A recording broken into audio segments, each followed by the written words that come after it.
লাকুম দিনুকুম ওয়ালিয়া দিন মানে না, এরকম নেতা কি এই দেশে আছে? নাস্তিকরা পর্যন্ত মানে লাকুম দিনুকুম ওয়ালিয়া দিন। আবার ব্যাখ্যা করে ধর্ম যার যার, উৎসব সবার। কি শোনেন না জীবনে? কি গাজীপুরে আওয়াজ জিন্দগিতে আসে নাই নাকি? ধর্ম যার যার, উৎসব সবার। তবে ঈদ আসলে তো এই স্লোগান দেয় নাকি? কোরবানি আসলে ধর্ম যার যার, কোরবানির গোশত, গরুর গোশত, ঈদের নামাজ সবার, সবাই আসো, কোরবানি করো, গরুর গোশত ভক্ষণ করো। এই ডায়লগ কেউ দেয় নাকি? কোন নেতা দেয়? যদি দেয় আমার চিনায় দিয়েন, সেই নেতার একটা বার হলে দেখা দরকার। আমার নজরে এমন কোন নেতা পড়ে নাই যে ঈদ আসলে, কোরবানি আসলে বলে ধর্ম যার যার, উৎসব সবার। তবে বিশেষ একটা ধর্মের উৎসব আসলে তখনই খালি মনে পড়ে ধর্ম যার যার, উৎসব সবার। ভাবটা এমন, উৎসব আলাদা, ধর্ম আলাদা। বাংলায় যেটারে বলে উৎসব, আরবিতে সেটাকেই বলে ঈদ। তো ঈদ ধর্মের অংশ নাকি ধর্ম থেকে আলাদা? রমজানের ঈদের দিন রোজা রাখলে সওয়াব হবে না গুনাহ হবে? কোরবানির ঈদের দিন, কোরবানির ঈদের পরের 3 দিন যদি রোজা রাখেন সওয়াব হবে না গুনাহ হবে? কেন গুনাহ হবে? কারণ আল্লাহ বলেছেন খেতে, আল্লাহ বলেছেন আনন্দ করতে, আল্লাহ বলেছেন আনন্দ শেয়ার করে নিতে, আল্লাহ বলেছেন উৎসবে মেতে উঠতে। আর তুমি এত বড় বুজুর্গ হয়ে গেছো, আল্লাহর চাইতে বড় রহমান, আল্লাহর চাইতে বড় রাহিম, নবীর চাইতে বড় রাহমাতুল্লিল আলামিন। এখন আল্লাহর কথা ভাল লাগে না, রাসূলের কথা ভাল লাগে না, এর চাইতে বড় বুজুর্গি দেখাতে চায়। ইসলামে এই ধরনের লোকের বেদাতি বলে। বিয়ে করলে ভালো নাকি না করলে ভালো? কি বলেন যুবক সাহেবরা, মুরব্বীরা রাখেন, যুবকরা কি বলেন, করলে ভালো নাকি না করলে ভালো? বিয়ে করলে দৃষ্টি হেফাজত করা সহজ না? বিয়ে করলে লজ্জাস্থান হেফাজত করা সহজ না?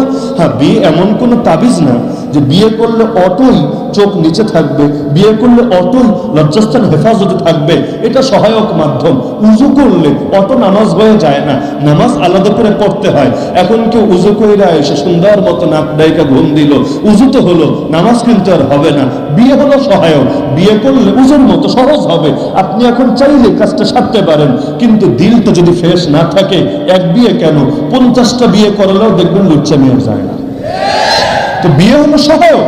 তো সহায়কটা সহায়কের জায়গায় রাখলে এর দ্বারা তো ফায়দা পাওয়া যায়, সহায়কের মূল বানিয়ে দিলে এর দ্বারা তো আর ফায়দা হয় না। তো বিয়ে করলে ভালো, এটাই তো আপনাদের ফতোয়া নাকি? ইখতিলাফ আছে কারো? থাকার কথা না।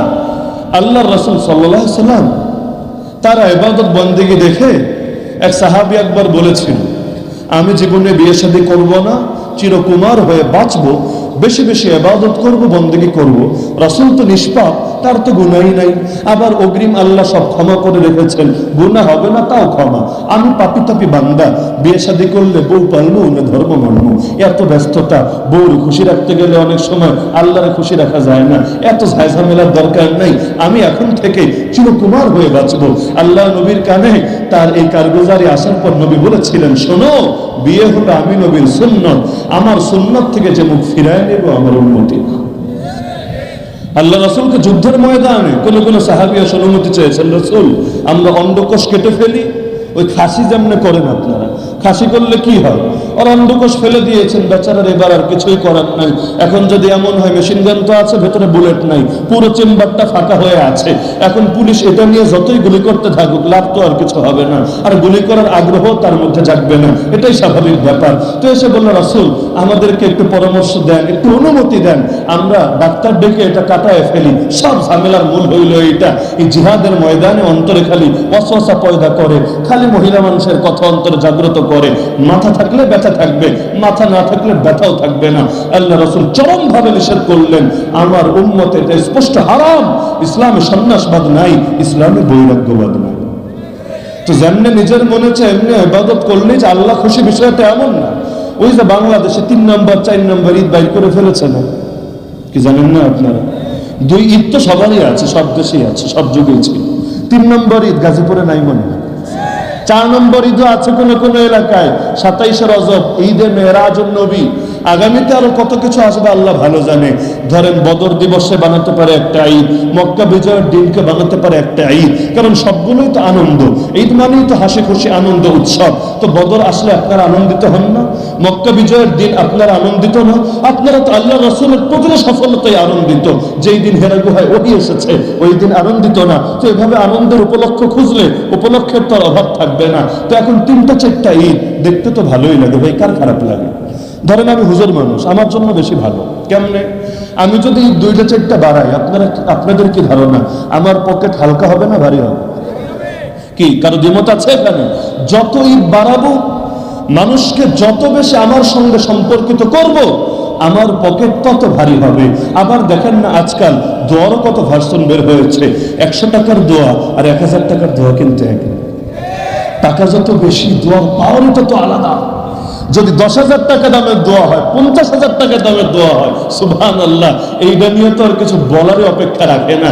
এমন ভাবে তেল মারতে থাকবে মনে হবে জান্নাতুল ফেরদাউসে ঢুকায়া তালাটা আস্তে কইরা মাইরা চাবিটা খুইলা পকেটে কইরা স্টেজে নিয়ে চলে এসেছে, আর যাতে কেউ বের করতে না পারে এই জন্য চাবির কোনো কপি ফেরেশতাদের হাতেও রাইখা আসে নাই, চিরতরে গায়েব করে দিয়েছে।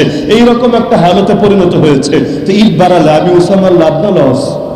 বলেন না লাভ। কিন্তু সবকিছু নিজের লাভ লস দিয়ে বিবেচনা করলে হয় না। তাহলে ইসলাম আল্লাহর দেওয়া দিন হতো না, ইসলাম রাসূলের পৌঁছানো দিন হতো না, ইসলাম হতো আমার বিবেক প্রসূত ধর্ম। এমনই যদি হতো ইবলিসকেও দোষী করার কোনো কারণ ছিল না। ইবলিসের যুক্তি ছিল, ইবলিসের লজিক ছিল। এই কারণে আল্লাহ পরীক্ষা নিয়েছেন। সূরা বাকারা বলতে গেলে কোরআনের প্রথম সূরা। বলবেন কেন? ফাতিহার কি হবে? ফাতিহা ভূমিকা। যে কোনো বই খুলেন দেখবেন ভূমিকা আগে, এরপর প্রথম পাঠ বলে আলাদা নতুন করে শুরু হয়। সূরা ফাতিহা ভূমিকা। নামাজে প্রত্যেক রাকাতে ফাতিহা পড়েন না? অন্য সূরা যেটাই পড়েন ফাতিহা কিন্তু আগে পড়েন কেন? এটা ভূমিকা, ভূমিকার বিষয়টাই আলাদা। তো ভূমিকার পরে প্রথম সূরা বাকারা। এখন সূরা বাকারার প্রথম আয়াত বলেন দেখি সবাই। এই এলাকা সবাই পারেন আলহামদুলিল্লাহ, বলেন আলিফ লাম মিম। দেখছেন কতগুলো জান্নাতের মালিক আপনারা? আলিফ মানে শুধু একটা অক্ষর না, একটা জান্নাত। লাম মানে আরেকটা জান্নাত, মিম মানে আরেকটা জান্নাত। আর যত বেশি আয়াত বাড়াবেন জান্নাত তত বাড়বে ইনশাআল্লাহ। কোরআনের সর্বমোট আয়াত যেই কয়টা, ইমাম খাত্তাবী রাহমাতুল্লাহ আলাইহি লেখেন জান্নাতের মোট স্তর, মোট ধাপ, মোট তলা সেই কয়টা। আল্লাহ হাফেজ কোরআনকে বলবেন একটা করে আয়াত পড়তে থাক, একটা করে জান্নাত উপরে উঠতে থাক। এমনি আলাদা আলাদা তো আছে। আলিফ বলেছি 10টা নেকি পেয়েছি, আর নেকি তো আর দুনিয়ায় ওই এটিএম বুথে কার্ড ঢুকালে নেকি বের হয়ে আসবে না। নেকি তো ভোগ করবো জান্নাতে। একবার সুবহানাল্লাহ বললেই কি বিশাল এক জায়গা আল্লাহ আমারে দিয়ে দিবেন। এমন বড় একটা গাছ 500 বছর ঘোড়া দিয়া দৌড়াইলেও গাছের ছায়া শেষ হবে না।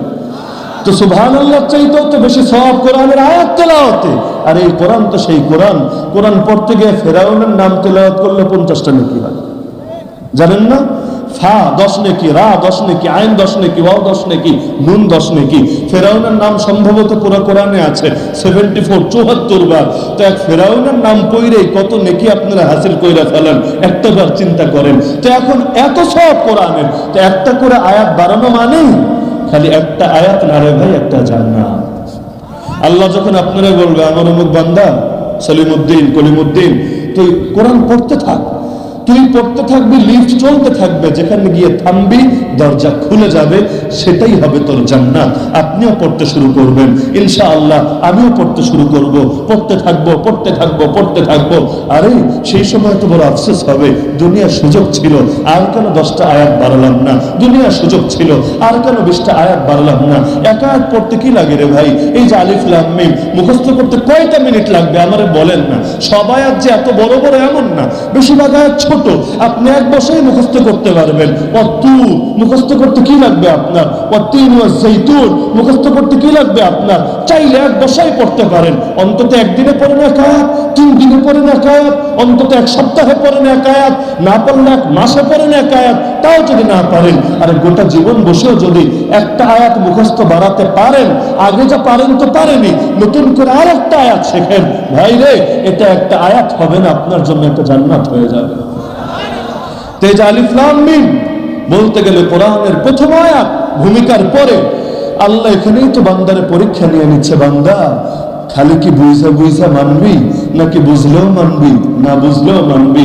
প্রকৃত মুমিন বলবে ওমা ইয়ালামু তাউইলাহু ইল্লাল্লাহ ওয়ার রাসিখুনা ফিল ইলমি ইয়াকুলুনা আমান্না বি কুল্লুম মিন ইনদি রাব্বিনা।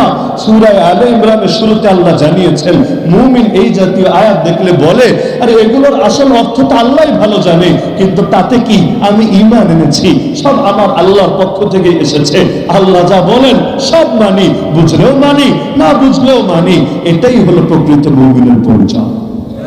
তো বিজ্ঞান দিয়ে কেন কোরআন মানবো? কোরআন দিয়ে বিজ্ঞান মানবো। কোরআন চির অপরিবর্তনশীল নাকি পরিবর্তনশীল?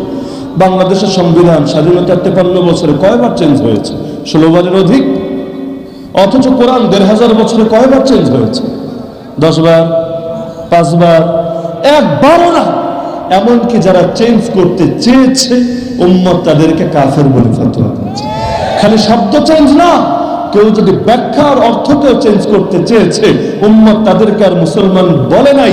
এই যে আমার আগে হযরত বয়ান করছিলেন কাদিয়ানীদেরকে কাফের ঘোষণা করতেই হবে। কিসের জন্য? কাদিয়ানীদের অপরাধটা কি? যদি জিজ্ঞেস করেন তোরা কি কালেমা মানিস না, বলবেন মানি তো, লা ইলাহা ইল্লাল্লাহ মুহাম্মাদুর রাসূলুল্লাহ। বলবেন তোরা কি কোরআন মানিস না, বলবেন মানি তো, আলহামদুল আলিফ থেকে মিনাল জিন্নাতি ওয়ান নাস সিন পর্যন্ত সবই মানি। যদি বলেন 5 ওয়াক্ত নামাজ মানিস না, বলবেন মানি তো, আযান ইকামত কি মানিস না, বলবেন সবই তো মানি। তাহলে কাফের কেন?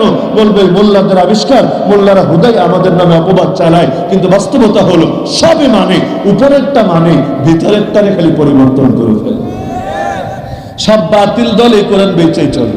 হিজবুত তাওহীদেরও সাইনবোর্ড কোরআন, আহলে কোরআনের সাইনবোর্ডও কোরআন, কাদিয়ানীদের সাইনবোর্ডও কোরআন, শিয়া রাফেজদের সাইনবোর্ডও কোরআন, মুতাজিলাদের সাইনবোর্ডও কোরআন, খারেজিদের সাইনবোর্ডও কোরআন, এমনকি আজকাল সেকুলারদের সাইনবোর্ডও হয়েছে কোরআন। সবকিছু ইসলামের নাম দিয়ে চালায়। এক পেয়েছে কোরআনের লাকুম দীনুকুম ওয়ালিয়া দীন, আর এক পেয়েছে আল্লাহর রাসূলের মদিনা সনদ। ব্যাস এই দুইটারে নিয়ে যেমনি মনে চায় এমনি ব্যাখ্যা করে নিজেদের মতবাদ প্রমাণ করে। যেই কোরআন ছিল তাওহীদের দলিল, আজ সেই কোরআন দিয়ে দেয় শিরকের দলিল। যেই কোরআন নাজিল করলেন আল্লাহ, সেই কোরআন দিয়ে দলিল দেয় পশ্চিমা বিশ্বের বানানো মতবাদের পক্ষে। নাউযুবিল্লাহ। তো শুধু উপরে মানলেই মুমিন থাকে না, ভেতরে মানলেন। আল্লাহর রাসূলকে খালি শব্দ শিখিয়েছেন না ব্যাখ্যাও শিখিয়েছেন? খালি বলেন না নামাজ পড়ো, কেমনে নামাজ পড়বেন, একেবারে ফার্স্ট ক্লাস সব ডিটেইল ভাবে শিখিয়ে দিয়েছেন। এ কারণে উম্মত একমত শুধু শব্দের নাম কোরআন না, ওহ ইসমুল লিন-নাজমি ওয়াল মা'না জামিআ। শব্দ প্লাস অর্থ, আদর্শ, শিক্ষা উভয়টার সম্মিলিত নাম কোরআন। তো এখন কোরআন তো শাশ্বত, চিরন্তন।